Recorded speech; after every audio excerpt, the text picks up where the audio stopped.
सरकार लाई है विद्यार्थियों के लिए डिजिटल लाइब्रेरी। बच्चों के उज्जवल भविष्य के लिए बिहार सरकार है सदा अग्रसर और तैयार। कक्षा 1 से कक्षा 12 तक की सभी पाठ्य पुस्तक पूरक सामग्री एवं वीडियो अब शिक्षा विभाग बिहार सरकार द्वारा विकसित पोर्टल पर है उपलब्ध। अध्ययन सामग्री देखने के लिए BEPCLots.bihar.gov.in पर विजिट करें अथवा एंड्रॉइड मोबाइल पर गूगल प्ले स्टोर से E-Lots ऐप डाउनलोड करें। शिक्षकों, अभिभावकों एवं बच्चों से अनुरोध है कि इस लाइब्रेरी का अधिक से अधिक लाभ उठाएं और अपनी पढ़ाई जारी रखें।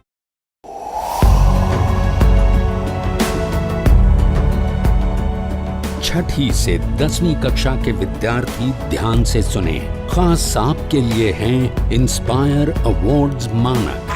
DST और NIF द्वारा हर साल हो रहे इंस्पायर अवार्ड्स मानक के पहले राष्ट्रीय पुरस्कार विजेता हैं।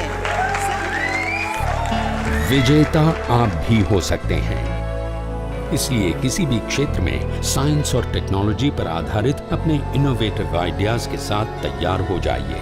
जानते हैं ना, आप में से 1 लाख स्टूडेंट्स को 10-10 हजार रुपए मिलेंगे अपने आइडियाज को प्रोटोटाइप बनाने के लिए। उसके बाद दुनिया सराहेगी आपका हुनर जब पहुंचेगा आपका आइडिया लोगों तक प्रोडक्ट के रूप में। तो अपने ओरिजिनल इनोवेटिव आइडियाज को स्कूल में जमा करें। बेस्ट आइडियाज आगे बढ़ाए जाएंगे ऑफिशियल वेबसाइट पर, और हाँ, जल्दी आज ही जमा करें। So good luck with inspire awards मानक।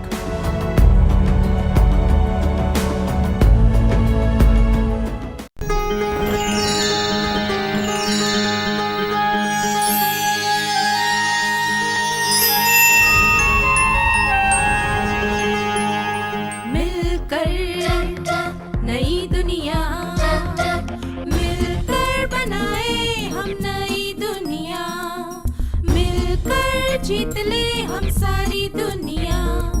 प्लीज हमें आज खोने दो, रोज उसे थोड़ा बढ़ने दो।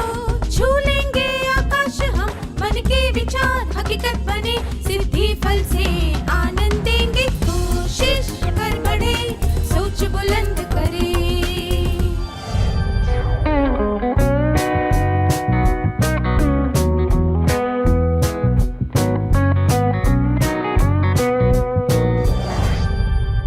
नमस्ते छात्रों, क्या आप सब मजे में हैं? अच्छी बात है। आइए हम आज के सत्र की शुरुआत किसी परिस्थिति पर आधारित एक प्रश्न से करते हैं। कल्पना कीजिए कि सुमेर नाम का एक देश बवान देश पर हमला कर रहा है। इस पर बवान देश की क्या प्रतिक्रिया होगी? अपनी स्थिति और ताकत के आधार पर बवान देश हमले का सामना करेगा, या पीछे हट जाएगा, या फिर हार मान लेगा। क्या हम इस स्थिति की तुलना 2 लोगों के बीच होने वाले वार्तालाप से करें? हम जिस हमले की बात कर रहे थे वह किसी के द्वारा की गई आलोचना की तरह है। आमतौर पर यह देखा जाता है कि आलोचना का सामना करते वक्त लोग इसी तरह के रास्ते अपनाते हैं। 1. कुछ लोग खुद को धोखा देकर आलोचना स्वीकार कर लेते हैं और हार मान लेते हैं। 2. कुछ लोग यह जताते हैं कि उन्होंने हार मान ली है, पर वे खामोशी से अपना गुस्सा जाहिर करते हैं। 3. कुछ लोग पीछे हट जाते हैं ताकि वे बाकी की आलोचना से बच सके। 4. कुछ लोग ऐसा जताते हैं कि वे पीछे हट रहे हैं, पर वे सामने वाले को फंसाना चाहते हैं। 5. कुछ लोग खुद को बचाने के लिए अपनी बात को सही साबित करने की कोशिश करते हैं। 6. कुछ लोग खुद को बचाने के लिए दूसरों पर दोष डाल देते हैं। अब एक कार्यकलाप करेंगे। कल्पना कीजिए कि अरुण के पिताजी, दोस्त, शिक्षक और उसका छोटा भाई उसकी शर्ट की आलोचना कर रहे हैं। अलग अलग मौकों पर वे अरुण से कहते हैं कि तुम्हारी शर्ट अच्छी नहीं है। क्या अरुण उन सब के सामने एक जैसी प्रतिक्रिया करेगा? जब कोई हमारी आलोचना करता है तो हमारी प्रतिक्रिया कुछ बातों पर निर्भर करती है। हम यह देखते हैं कि आलोचना करने वाले की उम्र, भाषा, बोलने का तरीका, परिस्थिति, इरादा और उसके साथ हमारा रिश्ता कैसा है। आलोचना का सामना करना किसी हमले का सामना करने के बराबर है, पर इन दोनों के बीच सबसे बड़ा फर्क यह है कि युद्ध में जीवन और मृत्यु का सवाल होता है, पर आलोचना में ऐसी कोई बात नहीं होती। आइए कुछ उदाहरणों के द्वारा हम आलोचना के बारे में और जानने की कोशिश करते हैं। दिनेश खाना बनाने की कोशिश कर रहा था। उसने आलू का पराठा बनाकर अपने भाई को और एक दोस्त को खिलाया। पराठा थोड़ा कच्चा था। उसके दोस्त जगत ने कहा, स्वाद तो ठीक है, पर इसे थोड़ा और सेक देते तो एकदम सही बनता। उसके भाई परेश ने कहा, इसे आलू का पराठा तो नहीं कह सकते, कोई नया नाम सोचना पड़ेगा। हमने देखा कि दोनों ही दिनेश की गलतियां बता रहे थे। जगत की टिप्पणी उपयोगी थी और परेश की टिप्पणी विनाशकारी थी। जगत ने पराठे की कमियां बताने से पहले उसके बारे में अच्छी बातें बताई। उसने एक ही बार में पराठे को खराब नहीं बताया, बल्कि उसने पराठे को और अच्छी तरह बनाने का सुझाव दिया। दूसरी तरफ परेश ने बहुत ही रूखे और अशिष्ट तरीके से आलोचना की। आलोचना दो प्रकार की होती है। आलोचना के प्रकार: उपयोगी, विनाशकारी। उपयोगी आलोचना में किसी भी बात के सकारात्मक और नकारात्मक दोनों पहलुओं पर ध्यान दिया जाता है। सकारात्मक पहलू की सराहना की जाती है और नकारात्मक पहलू को सुधारने का सुझाव दिया जाता है।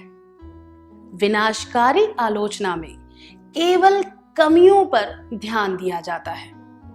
हमें दोनों प्रकार की आलोचना को सुनना चाहिए और तुरंत प्रतिक्रिया नहीं करनी चाहिए। हमें अपनी गलतियों से कुछ सीखने पर ध्यान देना चाहिए। आइए अब एक परिस्थिति पर नजर डालते हैं। गोपाल को स्कूल में दिए गए एक सामूहिक कार्य का नेता बनाया गया। कार्य शुरू करने से पहले गोपाल ने सबको निर्देश दिए थे कि चाट में क्या होना चाहिए। चाट को और रुचिकर बनाने के लिए प्रताप ने उसमें कुछ उचित चीजें डाल दी। गोपाल ने चाट को देखकर आलोचनात्मक तरीके से कहा, क्या तुम सरल निर्देशों का भी पालन नहीं कर सकते? जितना बताया गया हो उतना ही करो। ज्यादा होशियार बनने की जरूरत नहीं है। नई चीजें डालकर तुमने चाट को अव्यवस्थित बना दिया है। हमने देखा कि हावी होने और किसी पर नियंत्रण रखने वाले व्यवहार का यह एक उदाहरण है। प्रताप की आलोचना करके वह उसे काबू में रखना चाहता था और खुद को श्रेष्ठ दिखाना चाहता था। इस तरह की आलोचना को नियंत्रण में रखने वाली आलोचना कहा जा सकता है। इस तरह की आलोचना में धौंस जमाने के संकेत मिलते हैं और यह अत्याचार तक भी पहुंच सकती है। आलोचना के प्रकार: उपयोगी, विनाशकारी, नियंत्रण रखने वाली आलोचना। कभी कभी ऐसी आलोचना किसी नकारात्मक इरादे के बिना भी की जाती है, पर इस तरह की टिप्पणी पर ज्यादा ध्यान नहीं देना चाहिए। क्या आपके साथ कभी ऐसा हुआ है कि आपने उम्मीद से ज्यादा काम किया हो और उसके लिए आपकी आलोचना हुई हो? दूसरे शब्दों में कहें तो क्या कभी आपके साथ नियंत्रण वाली आलोचना हुई है? अब एक और परिस्थिति पर ध्यान दीजिए। प्रकाश के चाचा जी अखबार पढ़ रहे थे। उन्होंने ऐसी घटना के बारे में पढ़कर सुनाया जिसमें किसी छात्र ने अनुचित व्यवहार किया था। उन्होंने जोर से कहा, अरे रे, आजकल के छात्र तो बहुत ही दुष्ट होते हैं, बिल्कुल बिगड़े हुए। प्रकाश भी उनकी बात सुन रहा था और उसे यह सुनकर बहुत बुरा लगा। यह देखकर चाचा जी ने कहा, मैं तुम्हारे बारे में यह बात नहीं कर रहा था। उन्होंने किसकी आलोचना की थी? अखबार में जिन छात्रों के बारे में कहा गया था उनकी, या प्रकाश के अलावा दुनिया के सब छात्रों की, या फिर उन छात्रों की जिन्हें वे नहीं जानते? एक, अखबार में जिन छात्रों के बारे में कहा गया था उनकी। दो, प्रकाश के अलावा दुनिया के सब छात्रों की। या तीन, उन छात्रों की जिन्हें वे नहीं जानते। वे इनमें से किसी की भी आलोचना नहीं कर रहे थे। उनकी आलोचना तो ऐसे तीर की तरह थी जिसका कोई लक्ष्य ही ना हो। वे तो बस आम तौर पर यह बात कर रहे थे। जो लोग खुद को हमेशा सही साबित करना चाहते हैं, वे इस तरह की बातें बोलते हैं। इस तरह की आलोचना का कोई निश्चित उद्देश्य नहीं होता। ऐसी आलोचना की बिल्कुल भी परवाह नहीं करनी चाहिए।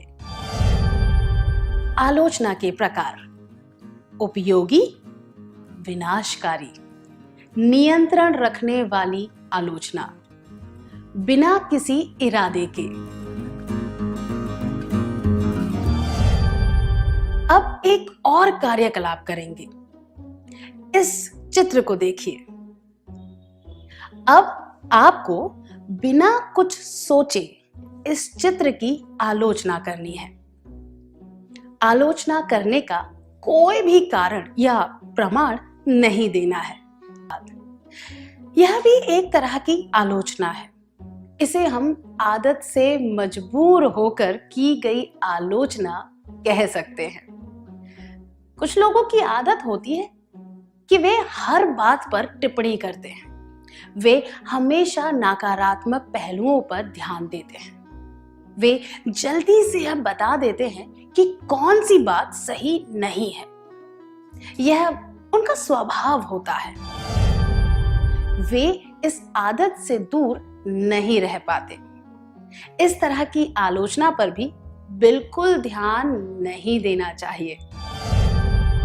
आलोचना के प्रकार: उपयोगी, विनाशकारी, नियंत्रण रखने वाली, बिना किसी इरादे के, आदत से मजबूर होकर की गई। क्या आप कभी ऐसे व्यक्ति से मिले हैं जिसने इस तरह की आलोचना की हो? उदाहरण के लिए, अगर आपने कोई चित्र या रंगोली बनाई, तब उस व्यक्ति ने आदत से मजबूर होकर किस तरह आलोचना की? संक्षिप्त में कहें तो हमें उपयोगी और विनाशकारी आलोचना को ठंडे दिमाग से सुनना चाहिए और उनमें बताए गए तथ्यों पर ध्यान देना चाहिए। हमें बिना किसी इरादे वाली, नियंत्रण में रखने वाली और आदत से मजबूर होकर की गई आलोचना पर बिल्कुल ध्यान नहीं देना चाहिए। क्या हम अब तक सीखी हुई बातों का सार संक्षेप कर लें? आलोचना के प्रकार: उपयोगी, विनाशकारी, नियंत्रण रखने वाली, बिना किसी इरादे के, आदत से मजबूर होकर की गई। धन्यवाद, आप सबने बहुत अच्छी तरह सार संक्षेप किया।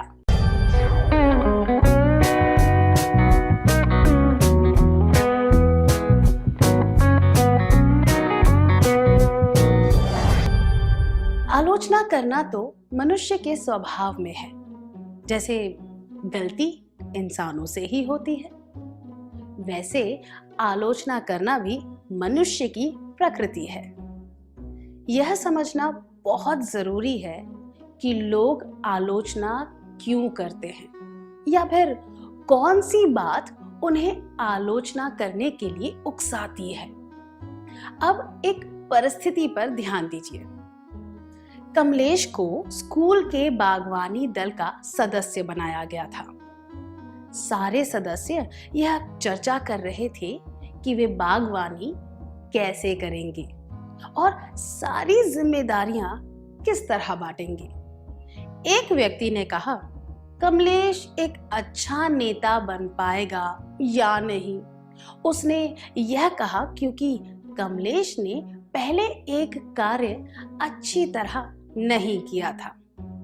कमलेश को इस बात से ठेस पहुंची। इस आलोचना का कारण क्या था? क्या आलोचना करने वालों को कमलेश पर विश्वास नहीं था? क्या आलोचना करने वाला कमलेश से नाराज था? क्या आलोचना करने वाला कमलेश को नेता नहीं बनाना चाहता था? किसी व्यक्ति की काबिलियत पर विश्वास ना होना आलोचना का कारण हो सकता है। आलोचना करने के कारण विश्वास की कमी। ऐसी परिस्थितियों में आलोचना की वजह से हमें गुस्सा नहीं आना चाहिए और ठेस नहीं पहुंचनी चाहिए। उदाहरण के लिए, कमलेश को बुरा मानने की जगह इस मौके का फायदा उठाना चाहिए। उसे यह साबित करके दिखाना चाहिए कि वह अच्छी तरह काम कर सकता है। कमलेश को कहना चाहिए, मुझे एक मौका दीजिए, मैं अच्छा काम करके दिखाऊंगा। उसे अपनी बात पर अमल भी करना चाहिए। अगर कमलेश को यह मौका ना मिले तो उसे दूसरे मौके का इंतजार करना चाहिए और अपनी काबिलियत साबित करनी चाहिए। उसे मन में कड़वाहट नहीं रखनी चाहिए। क्या विश्वास टूटने की वजह से आपको कभी आलोचना का सामना करना पड़ा है या फिर आपने किसी की आलोचना की है क्योंकि उसने आपका विश्वास तोड़ दिया था? धन्यवाद। क्या हम एक और परिस्थिति पर ध्यान दें? हेमा को चित्रकला करने का बड़ा शौक है। उसने आधुनिक चित्रकला के माध्यम से अंधकार के विषय पर चित्र बनाया। उसके एक वृद्ध रिश्तेदार ने चित्र को देखकर कहा, यह किस तरह का चित्र है? कितना दुख भरा है और कुछ भी स्पष्ट नहीं दिख रहा। बस यहाँ वहां कुछ रेखाएं खींची हुई हैं। क्या तुम ऐसा चित्र नहीं बना सकती जो रंगीन हो, जिसमें सब कुछ साफ दिख रहा हो? यह आलोचना ज्ञान या जानकारी की कमी की वजह से हुई थी। यह तो स्पष्ट है कि वह रिश्तेदार अपने हिसाब से किसी और आधार पर चित्र को आंक रहा था। उसे आधुनिक चित्रकला का पूरा ज्ञान नहीं था, इसीलिए उसे पता नहीं था कि इस तरह के चित्र की सराहना कैसे करते हैं।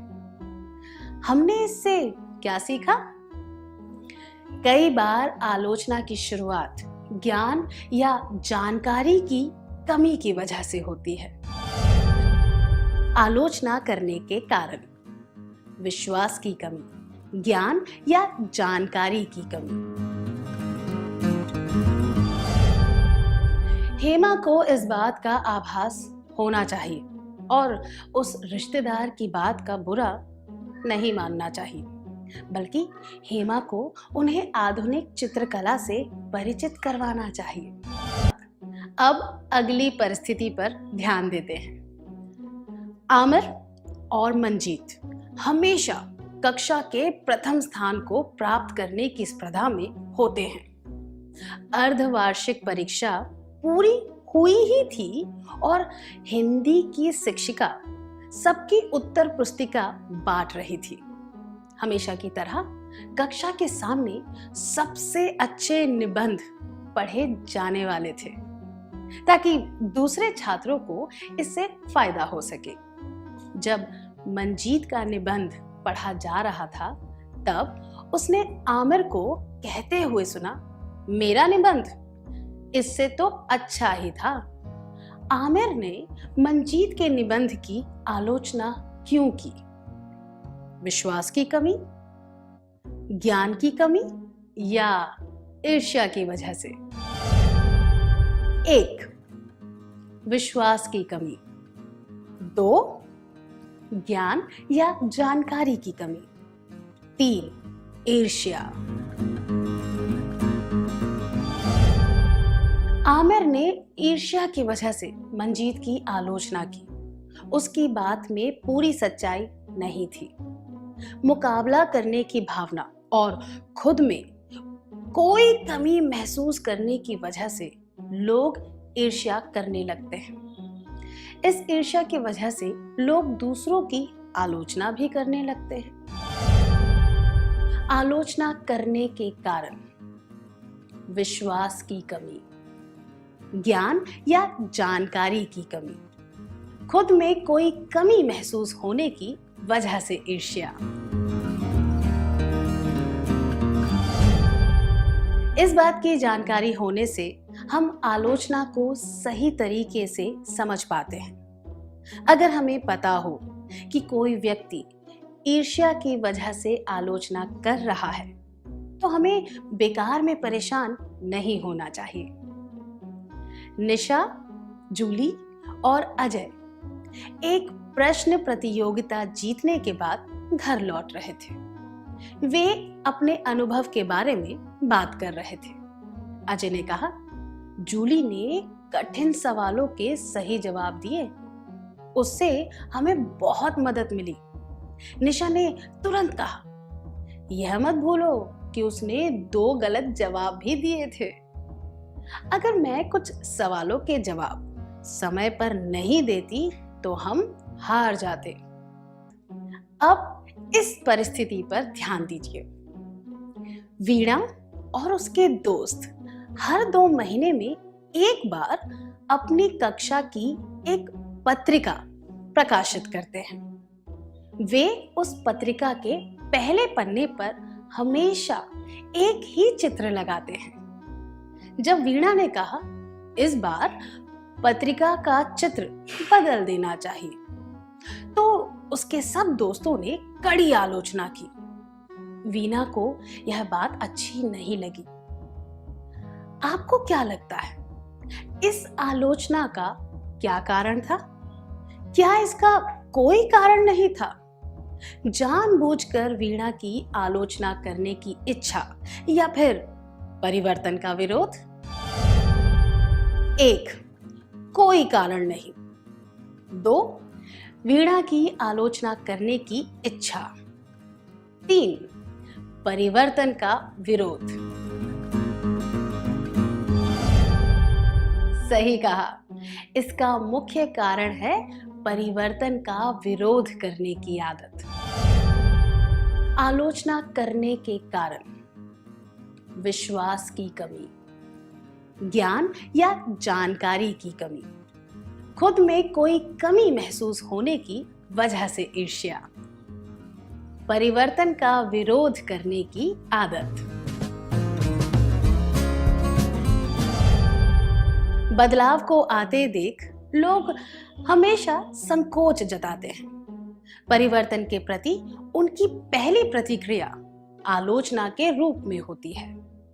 वीणा को इस बात का बुरा नहीं मानना चाहिए, बल्कि उसे अपने दोस्तों को यह समझाना चाहिए कि नए नए चित्रों से क्या फायदा हो सकता है। उसे दूसरों की आलोचना से परेशान नहीं होना चाहिए। अब एक और परिस्थिति पर नजर डालते हैं। विनय ने कुछ नए दोस्त बनाए हैं और वह उनके साथ बहुत समय बिताने लगा है। इसकी वजह से वह देर से घर आता है। जब उससे इस बारे में पूछा जाए तो वह चालाकी से बात को बदल देता है। एक दिन उसके भाई ने उससे कहा कि उसके नए दोस्त कुछ ठीक नहीं है और उसे सोच समझकर दोस्त चुनने चाहिए। यह सुनकर विनय को गुस्सा आ गया और उसने कहा, अगर मुझे तुम्हारी राय की जरूरत होगी तो मैं मांग लूंगा, तब तक के लिए मुझे और मेरे दोस्तों को अकेला छोड़ दो, ठीक है? क्या आप दोनों स्वेच्छा से विनय और उसके भाई की भूमिका निभाना चाहेंगे? आपको अभिनय द्वारा यह दिखाना है कि इसके आगे क्या हुआ होगा।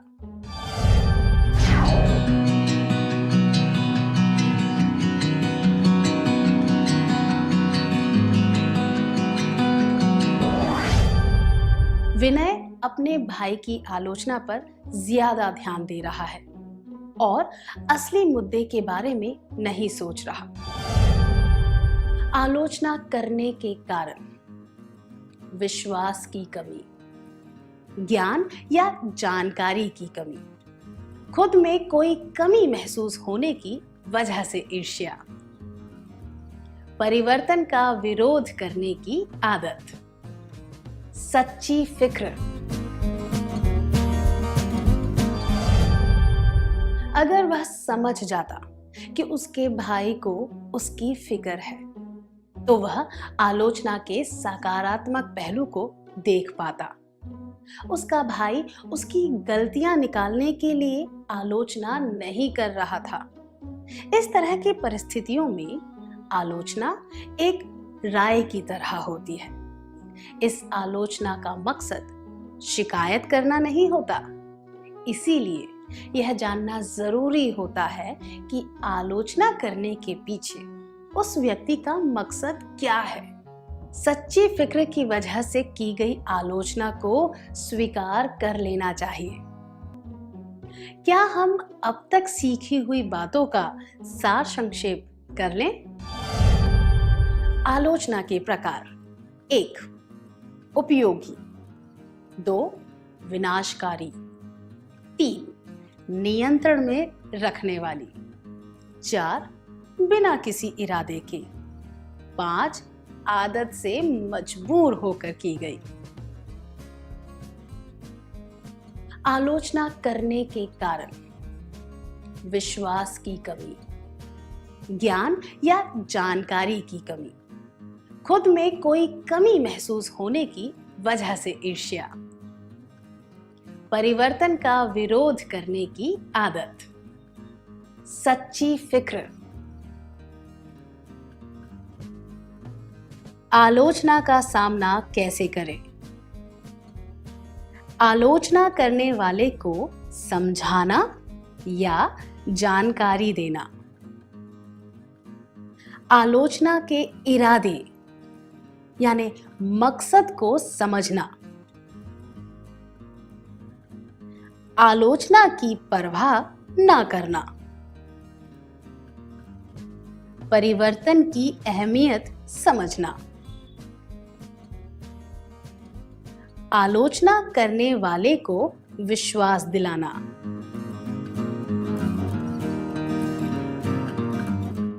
धन्यवाद। आप सबने बहुत अच्छी तरह सार संक्षेप किया।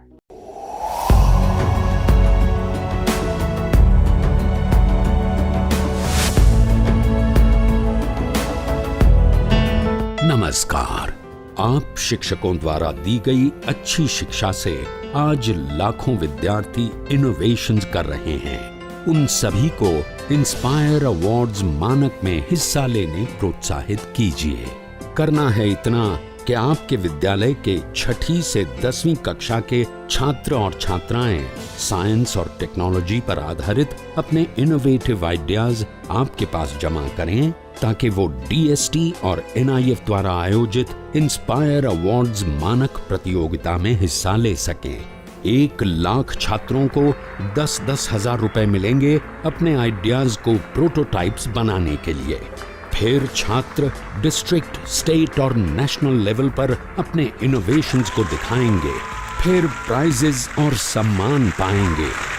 तो आज ही अपने स्टूडेंट्स को हिस्सा दिलवाएं इंस्पायर अवार्ड्स मानक में।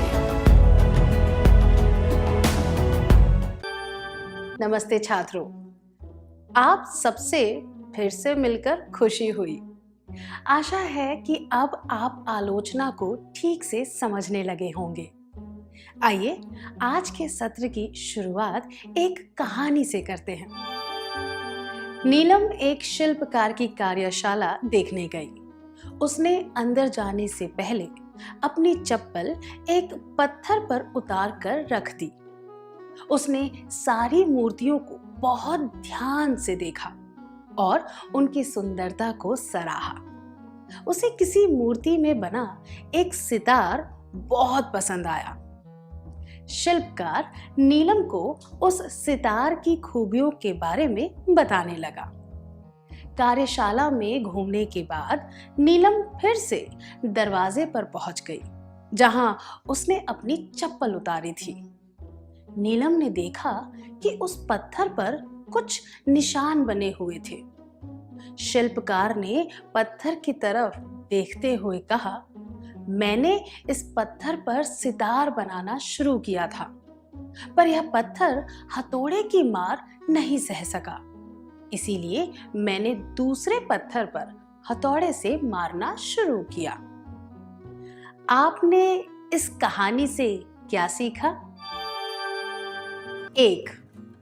जो पत्थर हथौड़े की मार सह सकता है वही मूर्ति बन सकता है। 2. हमें अपनी चप्पल किसी पत्थर पर नहीं छोड़नी चाहिए। 3. पहली कोशिश में कोई भी मूर्ति अच्छी तरह नहीं बन पाती। कोई भी पत्थर हथौड़े की मार सहने के बाद ही सुंदर मूर्ति बन पाता है। उसी तरह जो व्यक्ति आलोचना को सहन करके उससे उभर पाता है वही अच्छा मनुष्य बन पाता है। बाकी लोग वैसे ही रहते हैं, उनमें कोई सुधार नहीं आता। इसका मतलब है कि आलोचना में ऐसी शक्ति है जो हमें अच्छा मनुष्य बनाती है। हमें अखबार में चित्रकला, संगीत, साहित्य, नृत्य इत्यादि जैसी कलाओं के बारे में आलोचनात्मक लेख पढ़ने को मिलते हैं। मनुष्य के व्यवहार के बारे में भी आलोचना की जाती है। इस तरह की आलोचना का मकसद होता है यह समझना कि कोई घटना क्यों घटी, वास्तव में क्या होना चाहिए था और अब उसके बारे में क्या किया जा सकता है। पर जब कोई हमारी या हमारे काम की आलोचना करता है तो हमें कष्ट पहुंचता है। उस दुख की भावना से बाहर निकलने के बाद ही हम खुद को सुधार सकते हैं। आग में तपने के बाद ही सोने में चमक आती है। उसी तरह जब कोई व्यक्ति आलोचना को अच्छी तरह समझना सीख जाता है तो उसका व्यक्तित्व निखरने लगता है। इस सत्र के दौरान हम सीखेंगे कि आलोचना का सामना कैसे करना चाहिए। अब इस परिस्थिति पर ध्यान दीजिए। राजेश और उसके दोस्त साथ बैठकर अर्धवार्षिक परीक्षा की तैयारी कर रहे थे। राजेश ने कहा कि वह सबके लिए चाय बनाकर ला रहा है। एक घूंट पीने के बाद कमल ने कहा, इसमें कुछ कमी है। यह सुनकर राजेश ने तुरंत जवाब दिया, चुपचाप पी लो, इससे ज्यादा तुम्हें कुछ नहीं मिलेगा। तभी विवेक ने कहा, कमल सही कह रहा है, तुम शक्कर डालना भूल गए हो। कमल ने राजेश की भावनाओं के बारे में सोचे बिना तुरंत राजेश की गलती बताई, पर राजेश ने भी पूरी बात सुने बिना ही उसे जवाब दे दिया। अगर वह खुद चाय पीकर देखता तो उसे पता चल जाता कि उसने क्या गलती की थी। चाहे किसी भी तरह की आलोचना हो, पर हमें तुरंत प्रतिक्रिया नहीं करनी चाहिए। कुछ देर इंतजार करने से गुस्सा कम हो जाता है और हम अपने शब्दों पर काबू भी रख पाते हैं। आलोचना का सामना उचित तरीके से करना एक जरूरी कौशल है। इसका सबसे पहला कदम है आलोचना को ध्यान से सुनना, तुरंत प्रतिक्रिया ना करना। अब एक और परिस्थिति देखते हैं। राजा की माँ बहुत परेशान है क्योंकि वह अपना कमरा और मेज बहुत ही गंदी रखता है।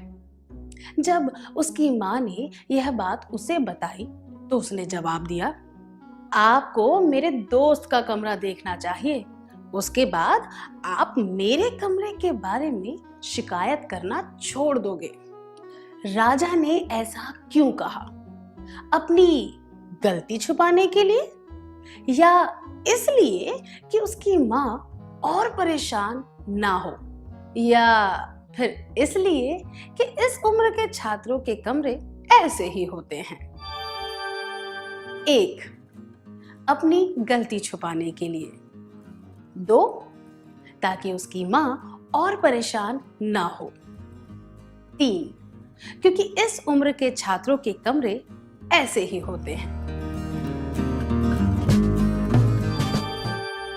राजा ने इस बात का फायदा उठाया कि उसके दोस्त का कमरा बहुत ही गंदा रहता था, पर इसका यह मतलब नहीं है कि उसकी आड़ में वह अपनी गलती पर पर्दा डाल दे। अपनी माँ के द्वारा की गई आलोचना के लिए उसका जवाब ना तो उचित था और ना ही स्वीकार्य। वह सच्चाई का सामना करने की बजाय खुद को बचाना चाहता था। जब सच्चाई कड़वी लगती है तो लोग अक्सर इस तरह का रास्ता अपनाते हैं। आलोचना का जवाब देते वक्त हमें खुद का बचाव नहीं करना चाहिए, ना ही बहाने मारने चाहिए। अब इस परिस्थिति पर ध्यान दीजिए। यमुना एक साड़ी पर कसीदा निकाल रही थी। वह कसीदे से फूल और चिड़िया बना रही थी। कसीदा निकालते वक्त उससे एक छोटी सी गलती हो गई। जब उसकी छोटी बहन नेहा ने कहा कि उससे गलती हो गई है तो उसने कहा, तुम तो सुई में धागा भी नहीं डाल सकती, इसलिए मुझे मत सिखाओ। नेहा को सुई में धागा डालना नहीं आता होगा, पर इसका यह मतलब नहीं है कि यमुना उसे अशिष्ट तरीके से जवाब दे। ऐसा व्यवहार अनुचित होता है।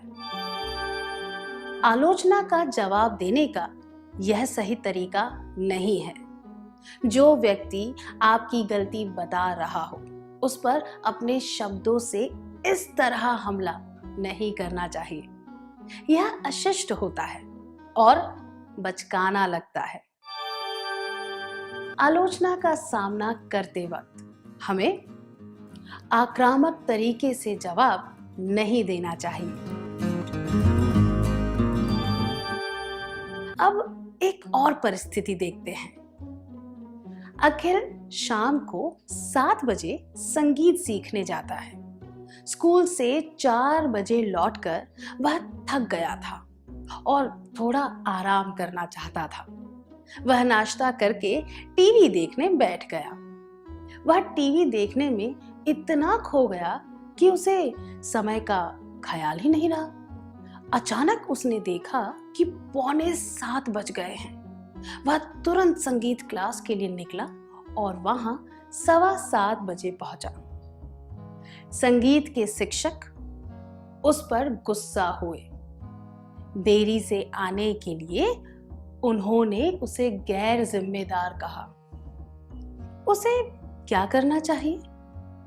सजा से बचने के लिए क्या उसे कहना चाहिए कि वह किसी जरूरी काम में फंस गया था, या उसे सही बात बता देनी चाहिए, या फिर उसे बस यह मान लेना चाहिए कि वह देरी से आया है?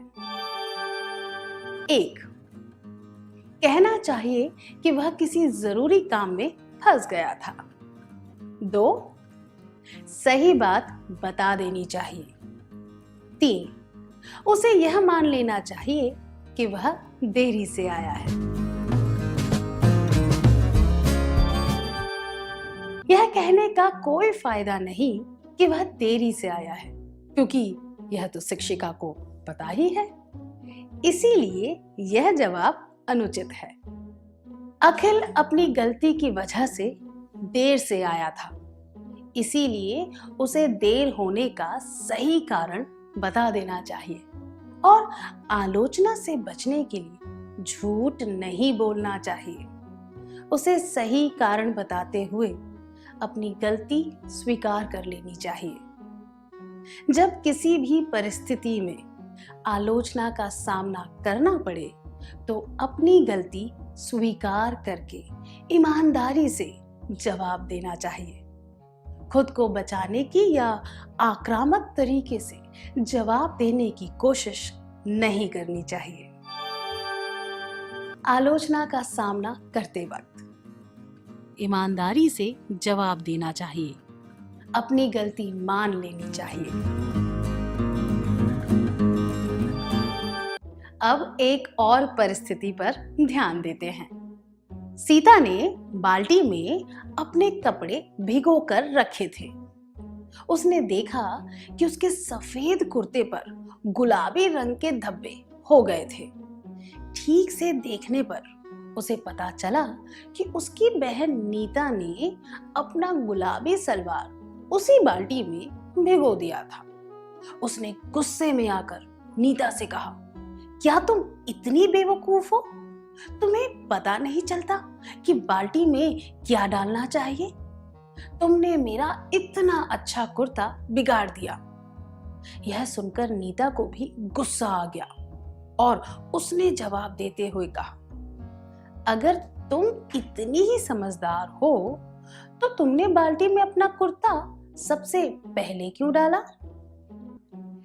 नीता ने बहुत ही चालाकी से जवाब दिया, पर आलोचना का सामना करने का यह सही तरीका नहीं है। उसकी गलती यह थी कि उसने सीता की आलोचना में सच्चाई नहीं देखी।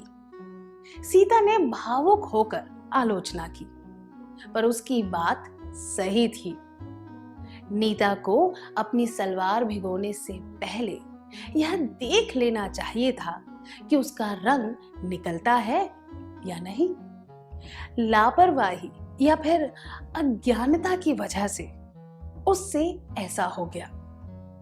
नीता ने सच्चाई पर ध्यान नहीं दिया। आलोचना का सामना करने का सही तरीका यह है कि हम सच्चाई और भावनाओं को अलग अलग रखें। अपनी गलती स्वीकार करके माफी मांगने से परिस्थिति अपने आप संभल जाती है। कड़ी आलोचना का सामना करते वक्त हमें राय, तथ्यों, सच्चाई और भावनाओं को अलग अलग रखना चाहिए। क्या अब हम सत्र में सीखी हुई बातों का सार संक्षेप कर लें? हमें आलोचना को ध्यान से सुनना चाहिए, तुरंत प्रतिक्रिया नहीं करनी चाहिए। आलोचना का जवाब देते वक्त या सामना करते वक्त हमें खुद का बचाव नहीं करना चाहिए, ना ही बहाने मारने चाहिए। आक्रामक तरीके से बात नहीं करनी चाहिए। ईमानदारी से जवाब देना चाहिए। अपनी गलती मान लेनी चाहिए। राय, तथ्यों, सच्चाई और भावनाओं को अलग अलग रखना चाहिए। धन्यवाद। आपने बहुत अच्छी तरह सार संक्षेप किया।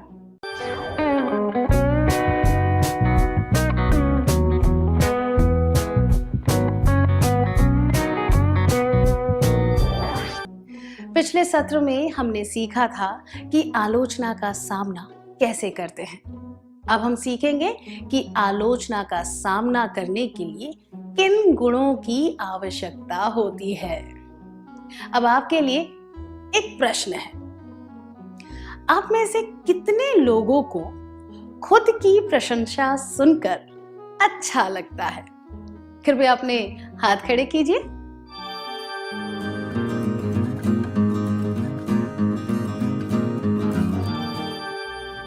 हम सबको खुद की प्रशंसा सुनकर अच्छा लगता है, पर यह बात भी सही है कि कोई हमारी चापलूसी करे तो हम परेशान हो सकते हैं।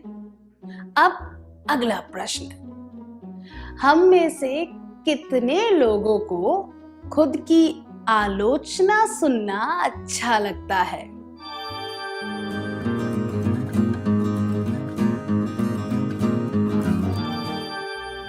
हम में से किसी को भी आलोचना सुनना अच्छा नहीं लगता।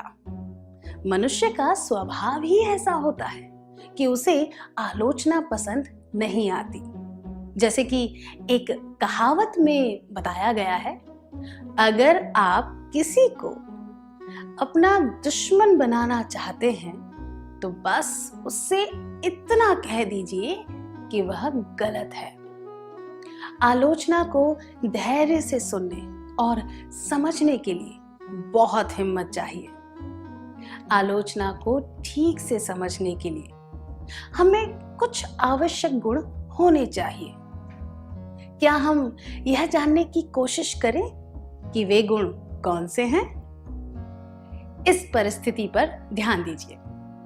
कला और उसके दोस्त एक प्रतियोगिता में भाग लेने के लिए किसी स्कूल में गए थे। जब उसकी स्कूल पहली प्रतियोगिता में हार गई, तब दूसरी स्कूल के छात्रों ने उन्हें चिढ़ाते हुए कहा, हार गए, लगता है इतनी दूर हारने के लिए ही आए थे। कला के कुछ दोस्तों को गुस्सा आने लगा और कुछ दोस्त हताश हो गए। अगर आप कला की जगह होते तो आप क्या करते?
Dari COVID ke dalam dia. Dia kata,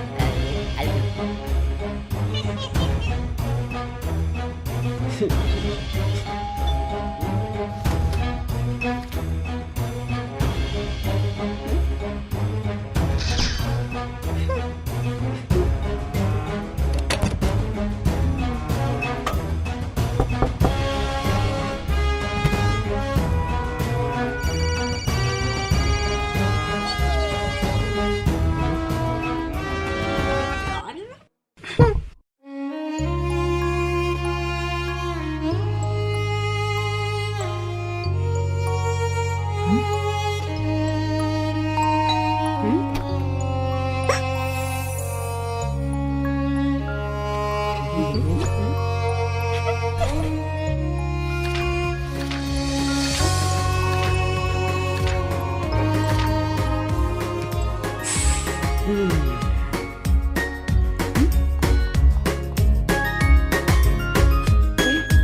ideas और इनोवेशन को आगे बढ़ाने का दुनिया का सबसे बड़ा मंच है इंस्पायर अवार्ड्स मानक, जहां कक्षा 6 से 10 तक के छात्र साइंस और टेक्नोलॉजी से संबंधित अपने आइडियाज और इनोवेशन को देश दुनिया तक पहुंचाने का मौका पा सकते हैं। स्कूल के माध्यम से जल्द अपने आइडिया को इंस्पायर अवार्ड मानक के वेब पोर्टल पर जमा करवाएं और अपने इनोवेटिव यात्रा की शुरुआत करें। ये करेगा आपके सपनों को साकार और एक नए नवसर्जक भारत का निर्माण। इंस्पायर अवार्ड्स मानक, इंस्पायरिंग इनोवेटर्स ऑफ टुमारो। ज्यादा जानकारी के लिए www.inspireawards-bst.gov.in पर जाएं।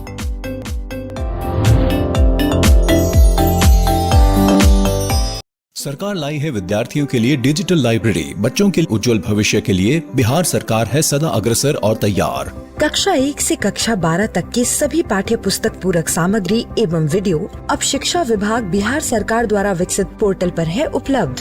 अध्ययन सामग्री देखने के लिए BEPCLOTS.bihar.gov.in पर विजिट करें अथवा एंड्रॉइड मोबाइल पर गूगल प्ले स्टोर से E-LOTS ऐप डाउनलोड करें। शिक्षकों, अभिभावकों एवं बच्चों से अनुरोध है कि इस ई लाइब्रेरी का अधिक से अधिक लाभ उठाएं और अपनी पढ़ाई जारी रखें।